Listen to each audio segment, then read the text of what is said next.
Now that you know how to solve equations, we're going to start talking about solving inequalities. The really nice thing about solving inequalities is it's basically the exact same as solving equations.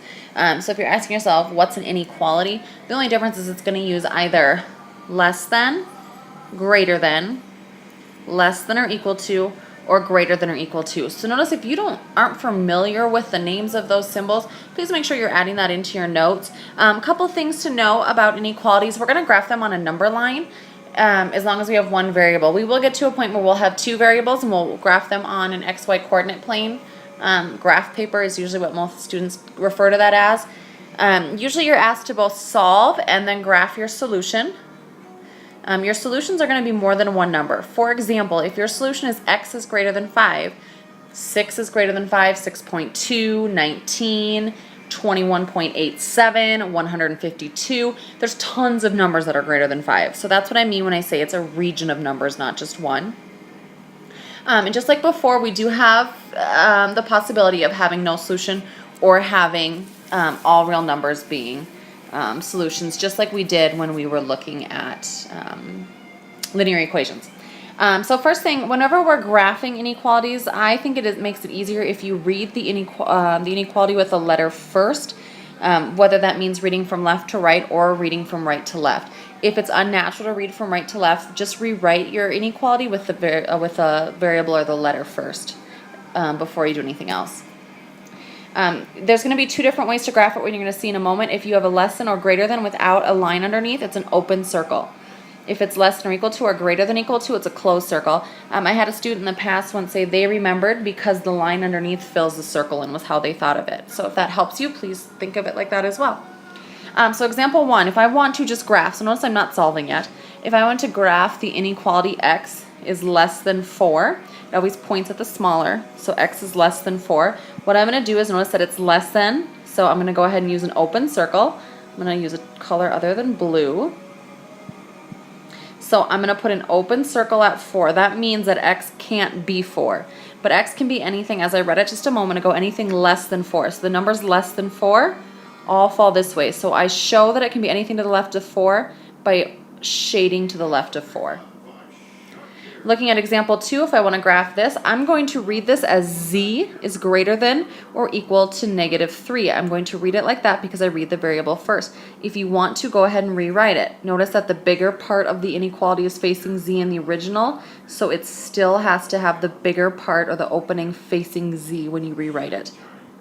So z is greater than or equal to -3. So since it's or equal to, I'm going to use that line as an indicator that I have to fill my circle in. So I have a closed circle at -3, and since z is greater than -3, its values are bigger than -3 to the right. So z can be any number to the right of -3 to make that inequality true. So as I said before, the nice thing about solving inequalities, if you read through the steps here, all the steps are the same as when you solve equations. The only difference is I want to point out here in Step 5 is that when you get rid of multiplication or division, you get rid of that by multiplying either multiplying both sides by the same number or dividing both sides by the same number. If that number is a negative, you have to flip your inequality.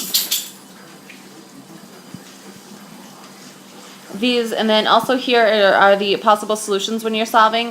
You can have an inequality with a variable, and you get one region of possible solutions. You can get all real numbers or no solution.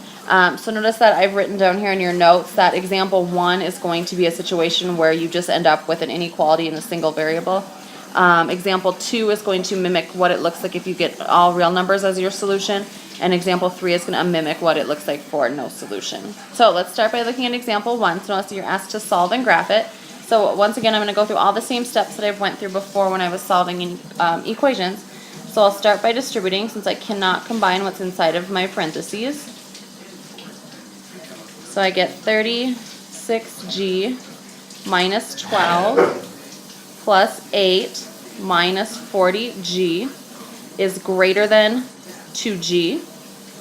I see on the left side of my inequality, I have some like terms, so I'm going to go ahead and combine them. 36g minus 40g is going to be a -4g. And -12 and +8 is going to be a -2. is greater than, that drops down, 2g. So just like before, I want my variable to be only on one side. So I'm going to go ahead and add 4g here, which means I also have to add 4g here. I'm going to go ahead and move up here since I'm out of room. My 4g's cancel, leaving me with -2 is greater than 6g. To get g by itself, I can go ahead and divide by 6. Notice that I'm dividing by a positive here, so I do not need to change my sign at all. My 6 crosses out, 2 over 6 reduces to -1/3 is greater than g. So if it helps when you have a fraction to change it to a decimal when you go to graph it, go ahead and do that. -1/3 is the same thing as -0.333 repeating. So on a number line, here's 0, here's -1, here's -2. I'm going to have an open circle at about right here, about 1/3 of the way between 0 and -1. So remember, I'm going to read this with the variable first. So g is less than -1/3. So since g is less than -1/3, values get smaller as you move to the left. -10, you're worse off financially than you were if you had +10. So I'm going to go ahead and shade to the left. So there's my final answer with my graph. Looking at example 2, I'm going to go through the same process. I'll start by distributing, giving me 2x minus 3 is greater than 2x minus 10. From here, I do not want a variable on each side, so I'm going to go ahead and subtract 2x. And I do get -3 is greater than -10.